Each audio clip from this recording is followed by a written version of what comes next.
नमस्कार, मैं अधिवक्ता वैभव संगम मिश्रा उच्च न्यायालय आपका स्वागत करता हूं अपने YouTube चैनल में। आज का हमारा विषय उत्तर प्रदेश मदरसा कानून के विषय में होगा। हाल ही में सुप्रीम कोर्ट ने उत्तर प्रदेश मदरसा कानून की बहाली की। उत्तर प्रदेश मदरसा होता क्या है, मदरसा ऑपरेट कैसे होता है, क्यों इलाहाबाद हाईकोर्ट ने मदरसा के कानून को निरस्त कर दिया, क्या इसमें ऐसी चीज निकली जिसकी वजह से सुप्रीम कोर्ट ने इसको दोबारा अदसक्रिय किया। हालांकि इलाहाबाद हाईकोर्ट ने इसे संपूर्णतः खत्म कर दिया था, बट माननीय सुप्रीम कोर्ट ने इसे आधा ऑपरेटिव रखा और आधा निरस्त रखा। और बहुत सारी इसमें चीजें ऐसे जुड़ी जो आप सबको जाननी चाहिए मदरसा के बारे में। मदरसा क्या होता है, मदरसा कहाँ से शुरू हुआ, all you need to know about the madrasa. तो अगर आप हमारे चैनल पर नए हैं तो चैनल को लाइक कीजिए, चैनल को सब्सक्राइब कीजिए। Let's learn, explore and have fun all together. अच्छा, बेसिकली मदरसा का काम ये था कि वो एजुकेशन प्रोवाइड करता था बहुत ही सेकुलर बेसिस पे, मतलब धर्मनिरपेक्ष होके। अब ऐसा माना जाता है कि राजा राम मोहन रॉय, प्रेमचंद्र, राजेंद्र प्रसाद और ऐसे अन्य जो एमिनेंट बहुत बड़े लिटरेचरिस्ट भी थे, पोएट भी थे, जिन्होंने अपनी पढ़ाई लिखाई की फाउंडेशंस मदरसा से की और उनकी मदरसा में गुरु थे मौलवीज। और ऐसा माना जाता है कि मदरसा को बल्क में फंडिंग करता है वो स्टेट जहाँ पे वो मदरसा है। अब मैं आपको बताऊं, मदरसा सबसे ज़्यादा हमारे उत्तर प्रदेश में है। बहुत सारे बच्चे मदरसा में हमारे उत्तर प्रदेश में है, पर मेजरली उत्तर प्रदेश संस्था, उत्तर प्रदेश गवर्नमेंट मदरसा को फंड भी करती मेजर स्टेक में। मदरसा के महत्व को समझते हुए 1993 में जब पीवी नरसिम्हा राव की गवर्नमेंट थी, तो माननीय नरसिम्हा राव जी ने ये जरूरी समझा कि मदरसा को थोड़ा सा इम्प्रूव किया जाए, मदरसा के शिक्षा को हमारे मॉडर्न शिक्षा के हिसाब से बनाया जाए। तो नाना प्रकार की माननीय नरसिम्हा राव जी ने बहुत सारी ऐसी स्कीम लाई, जिसमें एक स्कीम थी क्वालिटी एजुकेशन मदरसा स्कीम। इसके अंतर्गत हमारा जो मदरसा का पढ़ाने लिखाने का जो स्तर था उसको बहुत बढ़ा दिया गया। ये स्कीम आई थी 2009 में। अब हाल ही में यूनियन गवर्नमेंट ने पार्लियामेंट में एक रिपोर्ट पेश की 3/2022 में। उस रिपोर्ट में ये बताया गया कि हमारे पूरे इंडिया में कितने मदरसा एग्जिस्ट कर रहे हैं।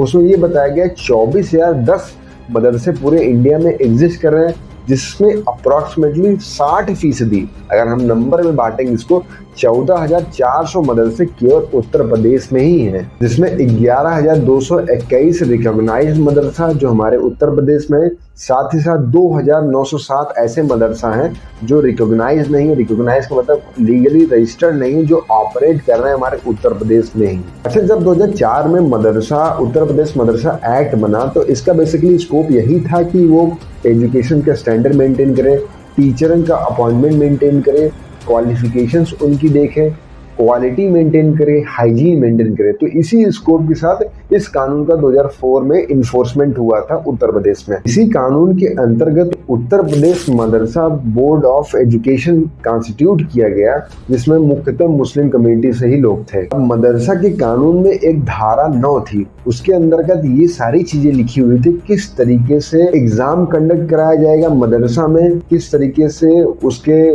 प्रिवेंटिव मेजर्स लिए जाएंगे, किस तरीके से मदरसा में डिग्री दिया जाएगा, किस तरीके से और important course materials, books provide किए जाएंगे मदरसा में, जो कि सारी चीजें हमारे section 9 of the Madrasa act, Uttar Pradesh Madrasa act में ही लिखा हुआ था।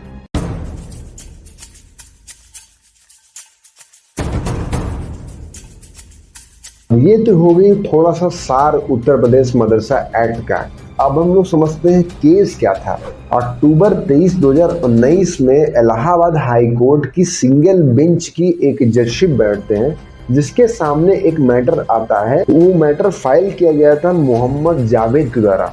उस पिटीशन में ये प्रेयर था कि इस एक्ट की वैलिडिटी को चेक किया जाए। दैट मीन्स कि 2004 का जो कानून है, क्या ये सही है कि गलत है, इसकी वैलिडिटी को चैलेंज किया गया था 23 अक्टूबर 2019 में। अम्बेडकर नगर में एक मदरसा था, उस मदरसे में mister Javed as an part time 2011 में असिस्टेंट टीचर अपॉइंट हुए थे।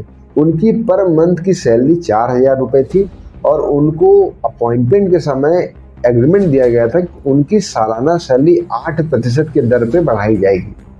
इसमें उनका कहना ये था कि मेरी जो सैलरी है वो रेगुलर टीचर की तरह मेरी सैलरी होनी चाहिए, ना कि मेरी सैलरी उनसे केवल 20% 10% की मात्रा में तक होनी चाहिए। तो उनका कॉन्ट्रैक्ट यहाँ से स्टार्ट हुआ।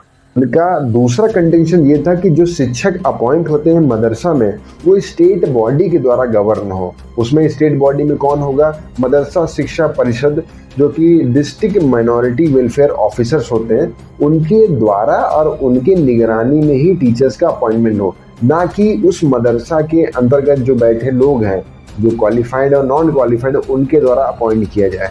अब ये मामला चल ही रहा था कि उसी बीच में एक एडवोकेट थे अंशुमान सिंह राठौड़, जिन्होंने एक पब्लिक इंटरेस्ट लिटिगेशन फाइल किया इस संबंध में कि मदरसा जो है वो हमारे धर्मनिरपेक्ष के कॉन्सेप्ट को आर्टिकल 50 जो कि इक्वलिटी ऑफ लॉ और आर्टिकल 14, आर्टिकल 19, आर्टिकल 21 जो कि बात करता है कि समान शिक्षा, समान रिलीजन, समान व्यक्ति, समान विशेष के बारे में, उसका वायलेशन कर रहा है मदरसा और मदरसा का कानून। तो लार्जर बेंच जब इस मैटर में कॉन्स्टिट्यूट हुए तो उन्होंने 3 क्वेश्चंस बनाए। सबसे पहला क्वेश्चन ये था कि क्या मदरसा का जो कानून है वो कॉन्ट्ररी है? क्या मदरसा हमारे बेसिक स्ट्रक्चर को वायलेट कर रहा है? बेसिक स्ट्रक्चर का मतलब है कि हमारा जो कोर फंडामेंटल राइट्स हैं, क्या उसको ये वायलेट कर रहा है कि नहीं कर रहा है? और साथ ही साथ ये भी देखा जाएगा कि ये सेकुलरिज्म टेस्ट को पार करता है कि नहीं। जो ये PIL का मैटर था और जो मिस्टर जावेद का मैटर था, इन सारे क्वेश्चन के साथ फ्रेमवर्क करते हुए दोनों को एक कर दिया गया है और अब जब भी इसकी सुनवाई होगी वो ज्वाइंटली सुनवाई होगी, ये कहते हुए इसको रिजर्व कर, इसके ऑर्डर के संबंध में रिजर्व कर लिया गया मैटर को। माननीय उच्च न्यायालय के 2 माननीय जजेस, जिसमें सुभाष विद्यार्थी जी, साथ ही साथ विवेक चौधरी, जो कि मौजूदा हाई कोर्ट लखनऊ के 2 ऑनरेबल जजेस हैं, उन्होंने दोनों केसेस को, जो PIL था साथ ही साथ मिस्टर जावेद का जो मैटर था, हालांकि दोनों का जो इशू था वो सेम था कि मदरसा में क्वालिटी एजुकेशन प्रोवाइड नहीं हो रहा है, मदरसा में अपॉइंटमेंट का तरीका गलत है। जिस तरीके से स्टेट गवर्नमेंट ने मदरसा में कुछ स्पेसिफिक बोर्ड कॉन्स्टिट्यूट किया पर्टिकुलर रिलीजियस को प्रोपगेट करने के लिए, वो अपने में कॉन्ट्रडिक्ट था। इन सब सवालों को उन्होंने कंजॉइंट एक में करते हुए सुनवाई दिया। उनका प्रथम ऑब्जर्वेशन ये था कि स्टेट गवर्नमेंट कंप्लीटली प्रोहिबिटेड है किसी भी पर्टिकुलर रिलीजन के लिए एक गवर्नमेंट बोर्ड बनाने के लिए, कि वो एक पर्टिकुलर बोर्ड बना दे और प्रमोट करे रिलीजियस चीज़ों को।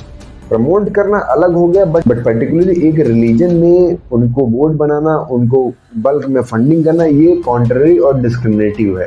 दूसरी चीज, honourable Lucknow high court, Allahabad high court ने ये और ऑब्जर्व किया कि मदरसा में वो क्वालिटी एजुकेशन प्रोवाइड नहीं हो रही है जो कि होनी चाहिए।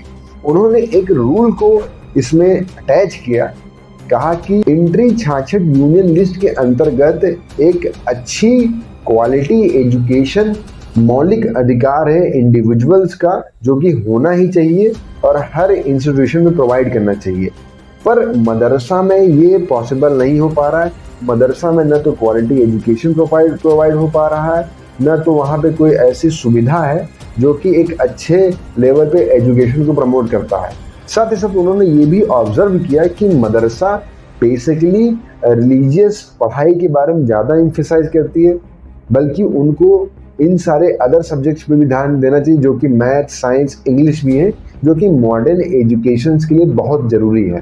पर मदरसा फेल हो रही है इन सब चीज़ों को देखते हुए। तो इन्हीं सब को बेस और आधार बनाते हुए माननीय उच्च न्यायालय इलाहाबाद हाई कोर्ट ने उत्तर प्रदेश मदरसा लॉ को कम्प्लीटली बैन कर दिया और ये कहा कि मौजूदा मदरसा में जितने बच्चे हैं उनको निकाल के एक अच्छी गवर्नमेंट रिकॉग्नाइज संस्था स्कूल में भेजा जाए, उनकी पढ़ाई ना खराब हो, उनका ना भविष्य खराब। आप ये कह सकते हैं एक लाइन में। उन्होंने कहा कि मदरसा 2 कौड़ी का है, मदरसा के बच्चों को निकाल के दूसरे गवर्नमेंट रिकॉग्नाइज के स्कूल में डाल दिया जाए, क्योंकि मदरसा में केवल रिलीजियस प्रीचिंग हो रही है, रिलीजियस एजुकेशंस की बातें हो रही हैं, मॉडर्न शिक्षा के बारे में बात नहीं हो रही है। साथ ही साथ मदरसा कॉम्पिटेंट नहीं है डिग्री बनाने के लिए, मदरसा कॉम्पिटेंट नहीं है एक क्वालिटी एजुकेशन देने के लिए।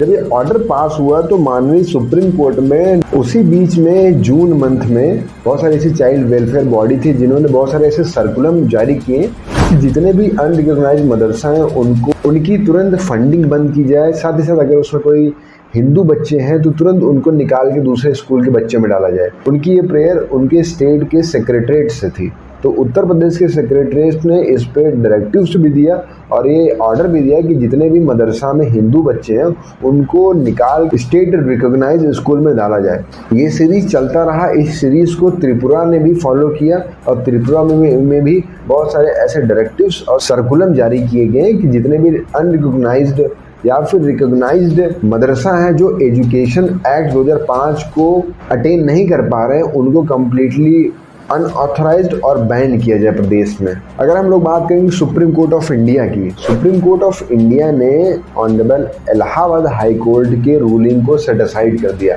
अगर मैं कहूँ एक सिंपल भाषा में, इलाहाबाद हाई कोर्ट ने जो कि बैन किया था उत्तर प्रदेश मदरसा कानून पे, उसको हटा के वापस से उत्तर प्रदेश मदरसा कानून को सक्रिय कर दिया। पर उत्तर प्रदेश मदरसा कानून को उन्होंने पार्शली सक्रिय किया। अब जैसा कि मैंने आपको बताया कि इलाहाबाद हाई कोर्ट ने कम्प्लीटली बैन कर दिया कि ये कोई भी क्वालिटी स्टैंडर्ड्स कुछ भी एजुकेशन वगैरह प्रोवाइड नहीं कर पा रहे हैं। साथ ही साथ इलाहाबाद हाई कोर्ट ने ये भी कहा कि उत्तर प्रदेश मदरसा कानून डिग्री और हायर डिग्री, मान लीजिए डिग्री और पोस्ट ग्रेजुएशन प्रोवाइड करने के लिए क्वालिफाइड ही नहीं है। तो इसके संबंध में उन्होंने पूरा लॉ को कॉन्ट्ररी और आर्बिट्री करते हुए बैन कर दिया है उत्तर प्रदेश में। तो ऑनरेबल हाई कोर्ट ने सबसे पहले ये कहा कि केवल सेकुलरिज्म के ग्राउंड पे आप किसी कानून को बैन नहीं कर सकते। सेकुलरिज्म का जो कॉन्सेप्ट है वो अभी तक हमारे कॉन्स्टिट्यूशन और हमारे जजमेंट के माध्यम से डिफाइंड नहीं है। तो अगर आप केवल सेकुलरिज्म के माध्यम से इसको सेट असाइड करते हैं तो बहुत बड़ा काउंटरी करते हैं। तो इस तरीके से उन्होंने जवाब देते हुए सेकुलरिज्म के बारे में वापस से लॉ को ऑपरेटिव कर दिया गया। बट मदरसा के तीसरे पार्ट को जो कि है हायर डिग्री, जिसको वो लोग बोलते हैं कमील, पर सुप्रीम कोर्ट ने उनकी अंडर ग्रेजुएट, जिसको वो लोग कमील कहते हैं, और पोस्ट ग्रेजुएट जिनको वो लोग फजील कहते हैं, उनको डिसकंटिन्यू कर दिया गया है। उनको इसलिए डिसकंटिन्यू कर दिया गया कि सुप्रीम कोर्ट ने ये कहा कि ये पावर केवल यूनिवर्सिटी ग्रांट कमीशन को है। तो आप अपनी शिक्षा दीक्षा तो करते रहिए, अपने बच्चों को एजुकेट करते रहिए, क्वालिटी स्टैंडर्ड को मेंटेन रखिए, पर आप अंडर ग्रेजुएट और पोस्ट ग्रेजुएट डिग्री देने के लिए मान्यता प्राप्त नहीं है। तो ये ऐड करते हुए उन्होंने उत्तर प्रदेश मदरसा कानून को सक्रिय कर दिया। तो आज के इस वीडियो में उत्तर प्रदेश मदरसा के बारे में बस इतना ही। वीडियो अच्छी लगी तो वीडियो को लाइक करो, चैनल को सब्सक्राइब करो। That is all for the today. धन्यवाद।